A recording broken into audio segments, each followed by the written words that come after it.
Si vous êtes curieux d'en apprendre davantage sur l'islam, de découvrir les bienfaits de cette magnifique religion ou d'explorer des discussions interreligieuses enrichissantes, vous êtes au bon endroit. Abonnez-vous à la chaîne pour ne manquer aucune de nos vidéos inspirantes et éducatives. Bonjour, je m'appelle Caroline. Je suis journaliste et j'ai une question en deux parties. Premièrement, l'islam promeut-il réellement les actes de pardon? Mais alors, deuxième partie de ma question. Pourquoi entend-on dire que l'islam autorise les crimes d'honneur? Je veux dire, certaines personnes prétendent qu'il est permis de tuer quelqu'un pour venger un proche? Au nom d'Allah. Est-ce vraiment le cas? Dans certains récits, on lit que des personnes ont tué pour venger un frère ou un proche, en se basant sur des principes religieux. L'islam est une religion profondément ancrée dans la miséricorde et le pardon. Cela se manifeste dès les premiers mots que l'on retrouve au début de presque chaque chapitre du Coran. Bismillahir-Rahmanir-Rahim. Soit, au nom d'Allah, le tout miséricordieux, le très miséricordieux. Cette formule, connue sous le nom de Basmala, ne constitue pas une simple introduction rituelle. Elle est un rappel constant que la clémence divine est le fondement de toute relation entre Allah et ses créatures. Ce n'est pas un hasard si cette expression se répète 113 fois dans le Coran. C'est pour souligner que chaque action humaine doit être guidée par la miséricorde, la douceur, le pardon et la bienveillance. L'islam invite donc les croyants à imiter cette miséricorde divine dans leurs relations sociales, familiales et communautaires. Pardonner un tort, faire preuve de patience face à une injustice, ou encore réconcilier deux personnes en conflit sont autant d'actes récompensés par Allah. Le prophète Muhammad, paix et salut sur lui, a dit « La miséricorde ne se trouve pas dans un peuple sans que cela ne l'embellisse », rapporté par Muslim. Ainsi, avant même de parler de châtiment ou de justice, l'islam met en avant le pardon comme un chemin vers la paix intérieure et sociale. Étape 2. La notion de crime d'honneur. À la lumière de l'islam, la question des crimes dits d'honneur mérite d'être abordée avec précision. Souvent mal comprise, cette notion fait référence à des actes de vengeance perpétrés, notamment par des membres de la famille, pour laver l'honneur en cas d'adultère présumé, de relations illicites ou même de comportements jugés déshonorants. En islam, ce type d'acte n'a aucun fondement légitime. Il est essentiel de distinguer entre la justice établie par la loi divine, la charia, et les pratiques tribales ou culturelles qui sont parfois en contradiction avec les principes islamiques. Le fait de tuer une personne sans jugement équitable est catégoriquement interdit. L'islam ne permet pas aux individus de se faire justice eux-mêmes. Seul un tribunal islamique légitime, avec des preuves claires et un processus équitable, peut statuer sur une affaire aussi grave que celle de la vie humaine. Le prophète, paix et salut sur lui, a dit « Il ne convient pas à un musulman de verser le sang d'un autre musulman, sauf dans 3 cas, l'adultère par une personne mariée, le meurtre, réciprocité, et l'apostasie, rapporté par Al-Bukhari et Muslim. Mais ces peines ne peuvent être appliquées que par une autorité légale, et jamais par des individus sur un coup de colère ou de honte. L'honneur ne se défend pas par la violence, mais par la dignité, la foi et la patience. » Quoi donc?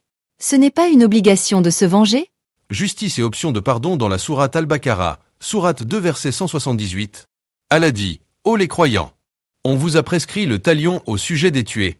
Mais celui à qui son frère pardonne quelque chose, qu'on fasse alors un suivi convenable, et qu'on lui verse le prix convenu de manière bienfaisante. » Ce verset introduit la loi du Qiza, ou loi du talion, qui signifie une peine équivalente à l'acte commis. Cependant, cette loi n'est pas une obligation aveugle. Le verset souligne que le pardon est une voie alternative, encouragée et respectée. Mieux encore, dans la suite du verset, Allah ajoute « Ceci est un allègement de votre Seigneur et une miséricorde », indiquant que la possibilité de pardonner est une faveur divine, non une faiblesse. Dans la sourate Al-Maïda, sourate 5 verset 32, Allah affirme également « Quiconque tue une personne non coupable d'un meurtre ou de corruption sur la terre, c'est comme s'il avait tué toute l'humanité. » Ce verset élève la valeur de la vie humaine à un niveau suprême. Il n'y a que 2 cas où la peine capitale peut être envisagée, le meurtre et la grande corruption. Mais même dans ces cas, la famille de la victime détient le pouvoir de pardonner, ce qui efface la peine. L'islam, ainsi, équilibre la justice et la miséricorde dans une logique de paix sociale. Et pour les cas comme le viol? J'imagine que cela rentre dans la corruption sur la terre? C'est terrifiant.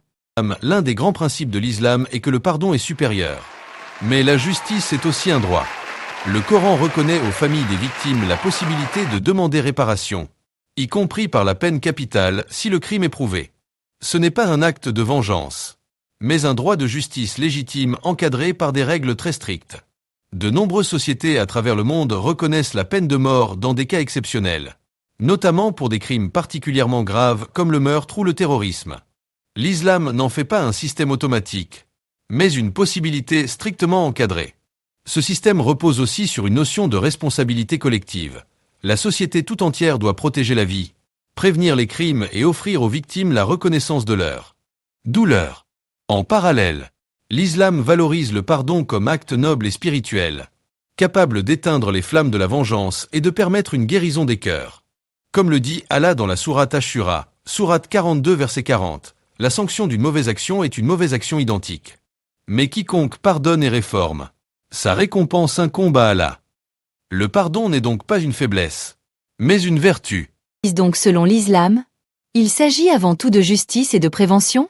Un acte de grande corruption selon l'islam, le viol est un crime odieux, une grande corruption sur terre selon la loi islamique. Il s'agit d'une violation grave des droits humains, d'une agression contre l'honneur, la dignité et la sécurité d'une personne. En islam, ce crime est non seulement immoral, mais il est aussi un acte passible de peine extrêmement sévère, pouvant aller jusqu'à la peine de mort. Cette sévérité vise à dissuader et à protéger la société. Les statistiques modernes montrent l'ampleur dramatique de ce fléau. Aux États-Unis, par exemple, on enregistrait en 1996 environ 2713 viols par jour, soit un viol toutes les 32 secondes. Ce chiffre n'inclut même pas les cas non déclarés. Une société où la justice est lente, où les agresseurs sont relâchés rapidement, devient une société où la peur et la souffrance s'installent. L'islam offre une réponse claire et préventive, promouvoir la pudeur, responsabiliser les hommes comme les femmes, et surtout protéger les plus vulnérables. En cela, le viol n'est pas seulement un crime contre la personne, mais aussi contre la société tout entière. Une double approche islamique, l'un des grands mérites de la loi islamique est de ne pas se limiter à la punition. Elle met en place une prévention proactive. L'islam ordonne la modestie dans l'habillement, les regards et le comportement, tant pour les hommes que pour les femmes. Le hijab, par exemple, n'est pas une contrainte, mais un rempart contre l'objectification. Les rencontres mixtes non encadrées, les environnements propices à la tentation, ou encore les provocations vestimentaires sont autant de facteurs que l'islam cherche à encadrer. Mais lorsque le crime se produit malgré tout, la justice islamique agit avec fermeté. En cas de viol avéré, avec des preuves solides ou des aveux, le violeur peut être condamné à mort, surtout s'il est récidiviste ou qu'il a fait preuve d'une extrême violence. Cette sévérité vise à dissuader, à protéger les innocents et à préserver la paix sociale. Dans certains systèmes judiciaires modernes, plus de 95% des violeurs récidivent après leur libération. Une telle tolérance affaiblit la confiance dans la justice. L'islam, en revanche, place la sécurité des citoyens avant tout. Un équilibre divin. Le système islamique accorde à la famille de la victime un pouvoir extraordinaire, le droit de pardonner. Ce pardon peut effacer totalement la peine, surtout si le criminel manifeste des signes sincères de regret. Mais l'islam n'impose jamais ce pardon. Il s'agit d'une option spirituelle, jamais d'une obligation morale ou sociale. En cas de refus de pardon, la loi prévoit une peine équivalente, proportionnelle à la gravité du crime. Pour des crimes comme le viol, la justice doit être exemplaire. Il ne s'agit pas seulement de réparer le tort fait à la victime, mais aussi d'envoyer un message fort à la société. Certains actes sont intolérables. Ce double mécanisme, justice et miséricorde, incarne la sagesse divine qui veut que la paix règne sans injustice, mais aussi sans cruauté. Le prophète, paix et salut sur lui, a dit, « Ayez de la miséricorde envers ceux qui sont sur terre, et celui qui est dans les cieux aura de la miséricorde envers vous. » Mais il a aussi dit, « Si ma fille Fatima volait, je lui couperais la main. » Montrant que la justice ne connaît pas de favoritisme. L'islam est une religion qui repose sur l'équilibre entre la justice et la miséricorde. Les textes sacrés, les paroles du prophète, paix et salut sur lui, et les principes légaux issus de la charia témoignent tous de cette volonté divine de protéger les innocents, punir les criminels, mais aussi élever l'âme humaine par le pardon. Face aux drames humains, comme le meurtre ou le viol, Il ne faut jamais réagir dans la précipitation ou la vengeance. L'islam ne cautionne en aucun cas les meurtres d'honneur, les représailles personnelles ou les violences injustifiées. Il appelle à la patience, à la consultation légale et au respect des règles établies. À travers la loi du talion, la possibilité du pardon et la gravité des peines dans certains cas, l'islam construit une société de paix, d'ordre et de dignité. Ma sœur, j'espère que cette réponse éclaire davantage votre question. Que Dieu nous guide tous vers la sagesse, la justice et la piété. Que la paix et la bénédiction d'Allah soient sur notre bien-aimé prophète Muhammad.